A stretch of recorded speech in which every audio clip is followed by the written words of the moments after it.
নমস্কার বন্ধুরা, কেমন আছো সবাই? আশা করছি তোমরা সবাই ভালো আছো, আমরাও ভালো আছি। রমা মুম্বাই ব্লগে তোমাদের সবাইকে স্বাগত। চলে এসেছি আবার আরেকটা নতুন ভিডিও নিয়ে। চৈত্র সংক্রান্তি তো এসে গেল, ঘর ঝাড়া পোছা এগুলো তো করতেই হয় না? আমরা বাঙালিরা কিন্তু করি। চৈত্র সংক্রান্তিতে ঘর ঝাড়া পোছা করি, নতুন জামা কাপড় কিনি, ঘর সাজাই, তাই না? আমাদের তো নববর্ষ আসছে বলে কথা। আমরা কিন্তু মহা সমারোহে অনেক সাজসজ্জায় সেই দিনটাকে সেলিব্রেট করার চেষ্টা করি। তো দেখো, আমি আজকে ঘর ঝাড়াঝাড়ি শুরু করলাম। আজকে না করলে আর কবে করব? আর তো দিন নেই। এরপরে তো নীল ষষ্ঠী, তারপরেই পয়লা বৈশাখ চলে আসবে। তো আজকে পুরো ঘর আমি ঝাড়বো। রান্নাঘরের থেকে শুরু করলাম। রান্না করা হয়ে গেছে, সব সাইড করে রেখে দিয়েছি। এইবার আমি ঝেড়ে ঝুড়ে নিয়ে তারপরে সেই জায়গাটা পরিষ্কার করব এবং মুছে নেব। তো ঝাড়ার পরেই আমি পুরো ঘর মুছবো। তো যে কারণে এখন ঝাড়াঝাড়ি শুরু করলাম। রান্নাঘরের আনাজ কানাজ সব জায়গা কিন্তু খুব সুন্দর করে পরিষ্কার করতে হয়। আর রান্নাঘরে যদি একটু ঝুল পড়ে, সেটা যে কত বাজে, দেখতে যেমন ভালো লাগে না, তেমনি কিন্তু মনের ভেতরেও খুঁতখুত করে না। এখানে রান্নাবান্না করি, খাবার থাকে, তো যে কারণে রান্নাঘরটা পরিষ্কার রাখাটা কিন্তু খুব দরকার। রান্নাঘরটা পরিষ্কার হয়ে গেল। এইবার চলে আসলাম রান্নাঘর পেরিয়ে প্যাসেজ এরিয়ার দিকে। এইবার বাথরুমের সামনে টামনে সবগুলো কিন্তু খুব সুন্দর করে আমি পরিষ্কার করে নিচ্ছি।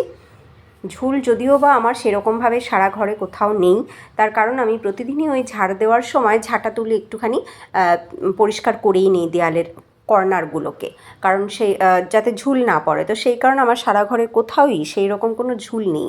আমি সারা সপ্তাহ বা সারা মাসই বলতে পারো ঘর ঝাড় দেওয়ার সময় সে ঝাঁটা তুলে একটু পরিষ্কার করেই নিই। তো তাই আজকে কিন্তু আমাকে খুব বেশি সময় দিতে হবে না পুরো ঘর ঝাড়তে, বা খুব কষ্ট করতে হবে না পুরো ঘর ঝাড়তে।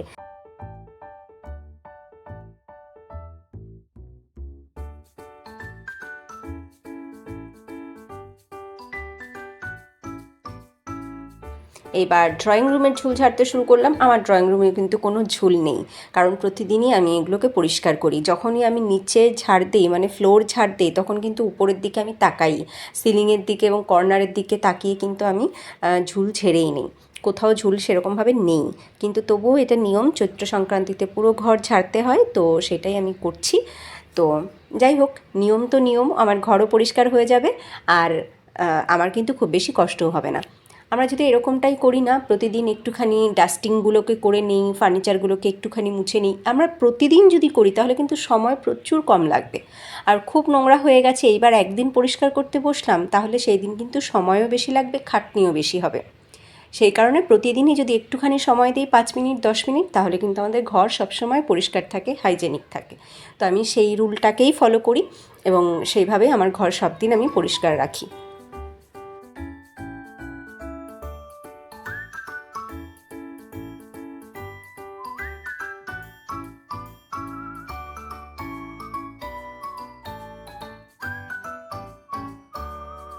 ঘর ঝাড়া পোছার সাথে সাথে বেডশিট চেঞ্জ করা, সোফা কভার চেঞ্জ করা, এই সমস্তগুলো ধোয়া, তো সেই সব কাজগুলোও কিন্তু আমি আজকেই করে ফেলবো। সব আমি ধুতে দিয়ে দেবো আজকেই। ঝাড়াঝাড়ির পরেই ওগুলোকে আমি চেঞ্জ করব, তাহলে ধুলোবালি যা ওইগুলোতেই থেকে যাবে। নতুন যেগুলো পাতবো সেগুলোতে আর ধুলোবালি হবে না।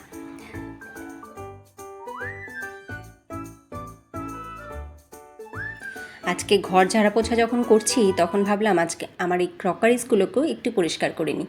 যেখানে আমার ক্রকারিসগুলো রাখা রয়েছে, ক্রকারিসগুলোকে একটুখানি পরিষ্কার করব, জায়গাটাকে পরিষ্কার করব, আমার নতুন করে সাজিয়ে রাখবো, এই আমি ভাবলাম। তো প্রথমে এগুলোকে আমাকে এখন বার করে নিতে হবে। ক্রকারিস কিন্তু আছে অনেকই, কিন্তু ব্যবহার করা হয় না, কারণ ব্যবহার করবার মতন অকেশানই পাই না। আমার বাড়িতে বেড়াতে আসে কে, কেউ তো এখানে নেই, তাই সারা বছরেও কেউ আসেও না, কারোর জন্য আমাকে এগুলোকে বারও করতে হয় না। তো এগুলো এরকমভাবেই থেকে যায় সারা বছর। যখন নিজেদের একটু দরকার পড়ে বা মনে হয় এগুলোকে একটু বার করি, তখন বার করি, তা না হলে সেরকমভাবে বারই করা হয় না। তো আজকে এগুলোকে একটু পরিষ্কার করব, পরিষ্কার করে আবার সুন্দর করে গুছিয়ে রাখবো।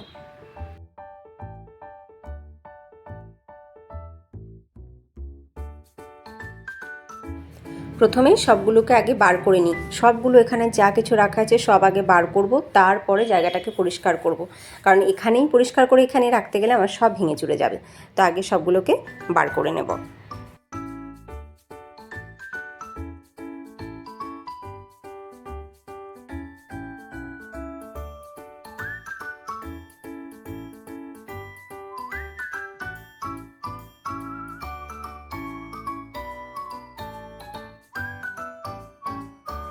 এই দেখো সব এনে রেখেছি, টেবিলের উপরে এনে রাখলাম। এইবার এগুলোকে খুব সুন্দর করে সব মুছে নেব, ভালো করে পরিষ্কার করে মুছে নেব সব। এখানে গ্লাস, কাপ, বাটি এই সমস্তগুলো রয়েছে।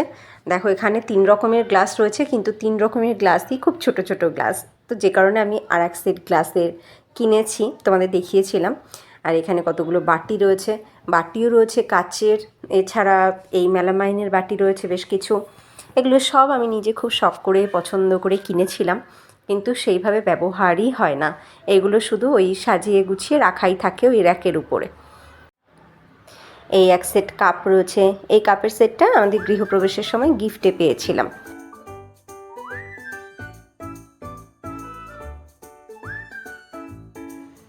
এই কাপ সেটটা দেখো, এইটা আমার বাবাই গিফটে পেয়েছিল ওর যখন 4th বার্থডেতে আমরা ছিলাম সিকিমে, তখন এইটাও গিফটে পেয়েছিল। আর এছাড়া এই আর একটা কাপ সেট, এটা আমরা গিফটে পেয়েছিলাম আমাদের অ্যানিভার্সারিতে। এটাও কোনোদিনও ইউজ হয়নি, যেহেতু আমাদের চা খাওয়ার অভ্যাস নেই, তো আর বাড়িতেও সেইভাবে কেউ আসে না যে চা করে দেই, সেই কারণে কিন্তু কাপ সেটগুলো আমার সেইভাবে ব্যবহারই হয় না।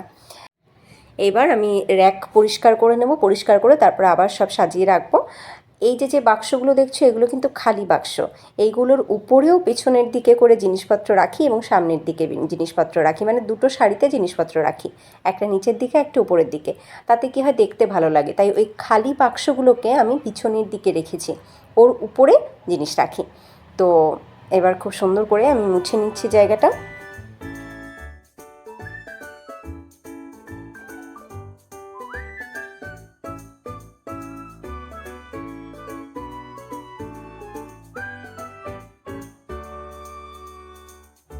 ভিতরে এবং বাইরে খুব ভালো করে আমি পরিষ্কার করে নিলাম ক্যাবিনেট। আমার কিন্তু ক্যাবিনেটটা আবার একদম পরিষ্কার হয়ে গেছে। এইবার আমি আমার সমস্ত ক্রকারিজগুলোকে আবার এনে সুন্দর করে গুছিয়ে রাখব। এইবার সব ক্রকারিজগুলোকে খুব সুন্দর করে মুছে নেব। নিয়ে নিয়েছি একদম নরম সুতির একটা ন্যাকড়া, একদম নরম সুতির একটা ন্যাকড়া নিয়ে নিয়েছি। এটা দিয়ে খুব ভালো করে সব কিছু পরিষ্কার করে নেব। এবার চা কফি খাওয়ার অভ্যেস নেই বলে কাপ সেটগুলো কিন্তু একদম ধরাই পড়ে রয়েছে, ওগুলো বারই করা হয় না। 3-4 রকমের বাটি রয়েছে, সস সার্ভ করা বাটি, চাটনি সার্ভ করা বাটি, ডাল তরকারি সার্ভ করা বাটি, স্যুপ বাউল সবই রয়েছে, কিন্তু সেইভাবে কোনোটাই ব্যবহার হয় না।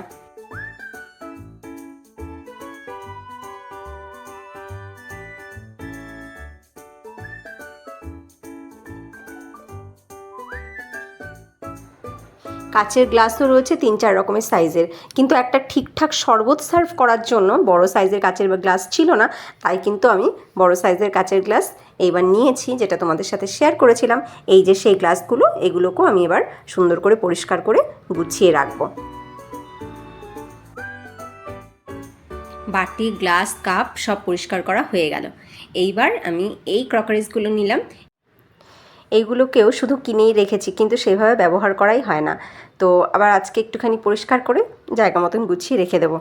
লাঞ্চে বা ডিনারে বাড়িতে গেস্ট আসলে তখন টেবিলে এইগুলোতে করে যদি খাবার সার্ভ করা হয়, তাহলে দেখতে কিন্তু খুব সুন্দর লাগে এবং নিজেদেরও খুব ভালো লাগে। কিন্তু আমার সেই সুযোগ হয় না, আর নিজেদের জন্য কখনো এইগুলো বার করি না। নিজেরা তো সবসময় স্টিলের থালা, গ্লাস, বাটি ব্যবহার করি। এই কাচের প্লেট, মানে এটা হচ্ছে একটা ডিনার সেট, আমি বিয়েতে গিফট পেয়েছিলাম। 4টে প্লেট, 4টে বাটি আর 4টে গ্লাস। এখানেই আছে বাটি আর গ্লাসগুলো, তোমরা দেখেছো।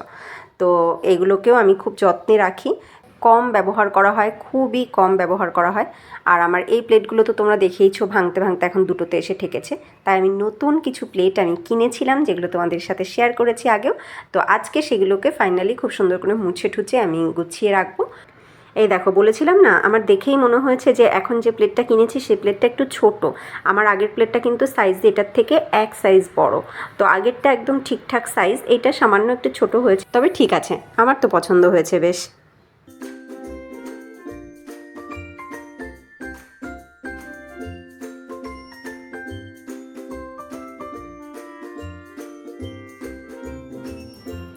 হয়ে গেছে সব পরিষ্কার করা, সব খুব সুন্দর করে আমি পরিষ্কার করে নিয়েছি। সমস্ত কিছু একটা একটা করে সাফ করেছি একদম নরম সুতির ন্যাকড়া দিয়ে। এইবার এগুলোকে নিয়ে আমি র্যাকে গুছিয়ে রাখবো। এইবার খুব সাবধানে সব কিছু নিয়ে কিচেনে যাব এবং র্যাকে সব গুছিয়ে রাখবো।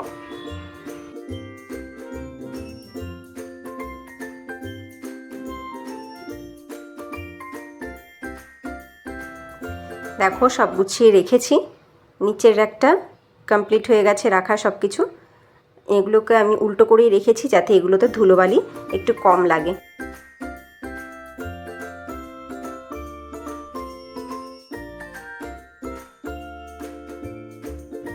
নিচের র্যাকটা গোছানো হয়ে গেল। দেখো সামনের দিকে রেখেছি একদম নিচে, মানে র্যাকের উপরে জিনিসগুলো, আর পিছনের দিকে ওই বক্সের উপরে রেখেছি। তাই দুটো যে লেয়ার, দুটো লেয়ারই কিন্তু খুব সুন্দর করে বোঝা যায় যে কোথায় কি রাখা আছে আমার। তো নিচের তাকটা গোছানো হয়ে গেছে, এবার উপরের তাকটাও আমি গুছিয়ে নিয়েছি।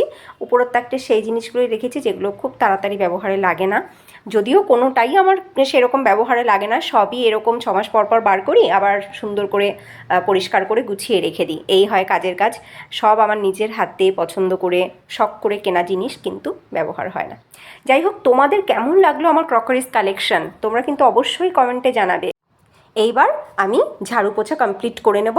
আমার এইগুলো তো গোছানো হয়েই গেছে।